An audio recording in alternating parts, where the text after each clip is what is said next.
For today's vlog mga kabady ay meron naman tayong panibagong YouTube channel na i-review o i-feature walang iba kundi ang YouTube channel ni Carla Tafular Vlogs. Ito si Carla Tafular Vlogs ay meron siya mahigit 164,000 subscribers. Dito sa video ito mga kabady ay ating alamin kung magkano na nga ba ang kanyang estimated YouTube sahod. Disclaimer, lahat na makikita yung amount dito o yung mababanggit kong amount dito ay pawang estimated po lamang gamit ang Social Blade. Ang Social Blade ay isang public website na kahit sino ay pwedeng tumingin dito at maaari nyo rin makita ang lahat ng mga estimated YouTube sahod ng mga vloggers or content creator. Layunin lamang ng video na ito na makapagbigay ng inspirasyon sa mga taong makapanood nito, lalong-lalo na sa mga small YouTuber. So yung mga kabady, ano pang hinihintay natin, samahan nyo kung i-review natin ang status ng YouTube channel ni Carla Tafular Vlogs.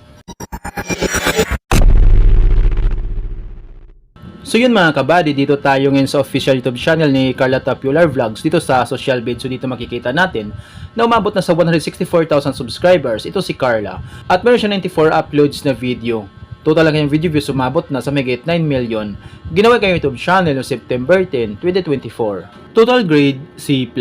Social Blade rank pang 547,358. Subscriber rank pang 2,176. Video views rank pang 1,765,818. Country rank ay TBD. In the last 30 days, nakakuha ng 4,000 subscribers. Ito si Carla Tafular Vlogs. At umabot sa 796,000 video views. In the last 30 days yung kanyang nakuha. So yung mga kabady, dito naman tayo ngayon sa YouTube stats summary ni Carla Tafular Vlogs. Dito natin makikita yung mga nadagdag niya subscribers, video views, at yung kanya naman estimated earnings. Pero ititingnan natin dito mga kabady ay yung kanyang daily average at weekly average. So, sa kanyang daily average, nakakuha siya ng $7 up to $106 i-convert sa piso.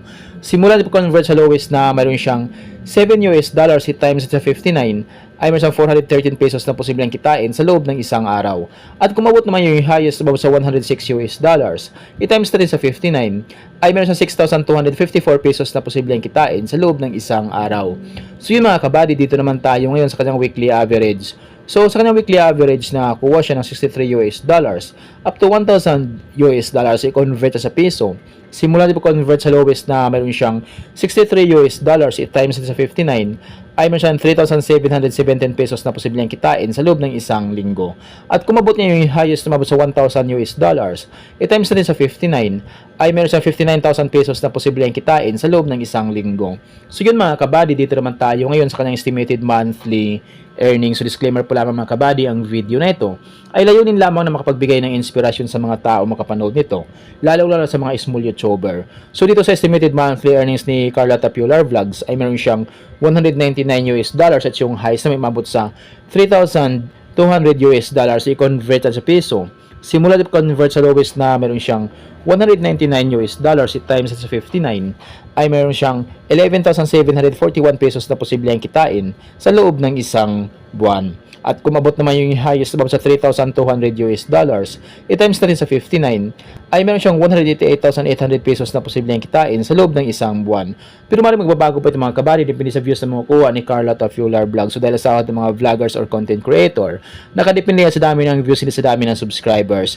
At laking tulong din yung mga viewers na hindi nag-i-escape ng ads. So yung mga kabady, hanggang dito lang yung video natin. So kung mayroon kayong iniidolong vlogger na gusto nyong malaman kailang estimated YouTube sahod, paki-comment lamang sa comment section at gagawa natin ng itong klaseng uri ng video.